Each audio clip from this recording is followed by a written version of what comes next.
دوستو شروع کرتے ہیں آج کی کہانی۔ میرا نام مقدس ہے، میرا تعلق لاہور سے ہے۔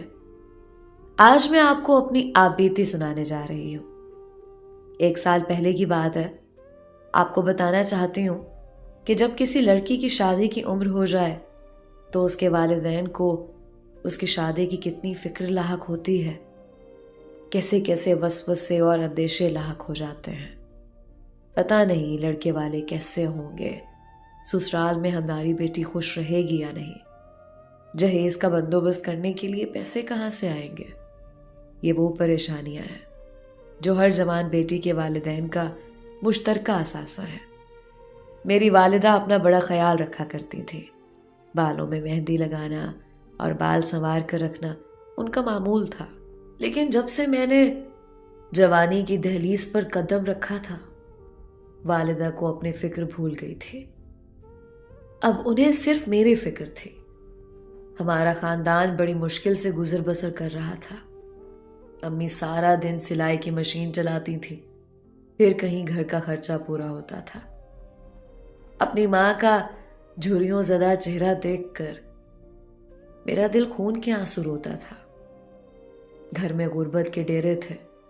ایسا نہیں تھا کہ میرے لیے رشتوں کی کمی تھی، بلکہ امی نے تو ایک جگہ میری بات بھی پکی کر دی تھی۔ لڑکے والے ضد کرنے لگے کہ جلد شادی کرنی ہے، لیکن ہمارے ہاں اتنے پیسے نہیں تھے جلدی شادی کا انتظام کر سکے۔ مگر حالات کی ستم ظریفی دیکھیے کہ ہم بڑی مشکل سے اپنے گھر کی دال روٹی پوری کر رہے تھے، مگر لڑکے والے امی پر پریشر ڈال رہے تھے کہ شادی کے لیے جلدی کریں۔ امی کو یہ فکر کھائے جا رہی تھی کہ میرا جہیز کہاں سے لائیں گی، شادی کے اخراجات کہاں سے پورے ہوں گے۔ میری فکر میں ان کے چہرے کی جھریوں میں مزید اضافہ ہو گیا تھا۔ ان کا چہرہ دیکھ کر ایسا لگتا تھا جیسے کوئی ارکان کی مریضہ ہو۔ غم، دکھ اور مصائب انسان کو وقت سے پہلے بوڑھا کر دیتے ہیں۔ میری والدہ کو بھی کر دیا تھا۔ میں ان کی حالت دیکھ کر دل ہی دل میں کڑھتی رہتی تھی اور سوچتی رہتی تھی کہ ہم لڑکیاں کتنی بدقسمت ہوتی ہیں۔ ہماری وجہ سے ہمارے والدین وقت سے پہلے بوڑھے ہو جاتے ہیں، کیونکہ انہیں ہمارے جوان ہوتے ہی ہمارے ہاتھ پیلے کرنے کے ساتھ ساتھ جہیز کا بندوبست بھی کرنا ہوتا ہے۔ میں پوسٹ گریجویٹ تھی، اس لیے اپنی امی کی اور گھر کی ذمہ داری اٹھانا چاہتی تھی، مگر پاکستان جیسے ملک میں جہاں بے روزگاری کی شرح عروج پر تھی، مجھے کون روزگار دیتا۔ میں سوشل میڈیا پر نوکری وغیرہ کے اشتہار دیکھا کرتی تھی۔ ایک دن میں نے انسٹاگرام پر جاب کا ایڈ دیکھا، لائف ان مکہ۔ میں نے فوراً میسج کیا اور اپنی تعلیمی قابلیت بتائی۔ دوسری طرف سے رپلائی آیا کہ تجربہ کتنا ہے ای کامرس میں۔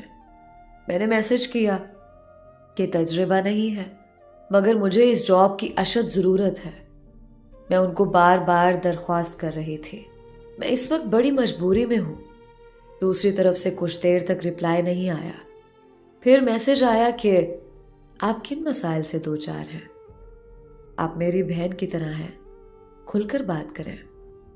میں نے اپنے تمام حالات کے بارے میں بتایا اور کہا کہ مجھے اس جاب کی اس لیے بھی ضرورت ہے کہ مجھے اپنی شادی کے لیے جہیز کا بندوبست کرنا ہے۔ میں نہیں جانتی تھی کہ دوسری طرف بات کرنے والے کون تھے، مگر انہوں نے مجھے بہن کہا تو ایک اپنائیت کا احساس ہوا، اس لیے ان سے سب کچھ کہہ گئی۔ آخر میں انہوں نے مجھے تسلی دی اور میرا پتہ پوچھا۔ میں نے بتا دیا۔ انہوں نے کہا اللہ تعالیٰ سب بہتر کریں گے۔ اس وقت میرے وہم و گمان میں بھی نہیں تھا کہ انہوں نے میرا پتہ میری مدد کرنے کے لیے پوچھا تھا۔ کچھ دن ہی گزرے تھے کہ ہمارے گھر میں ایک بزرگ آئے اور امی جان سے پوچھا کہ آپ کی بیٹی کی شادی ہونی ہے؟